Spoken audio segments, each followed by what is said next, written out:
তোর বসি মাইয়ারে তোর কলসির ভেতর কি খাঁটি গরুর দুধ বেচতে এনেছি।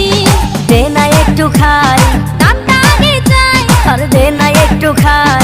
দামটা আগে চাই, তোদের মতো ভিড় খাওয়াতে চেনে রেখেছি। তোর বসি মাইয়ারে তোর কলসির ভেতর কি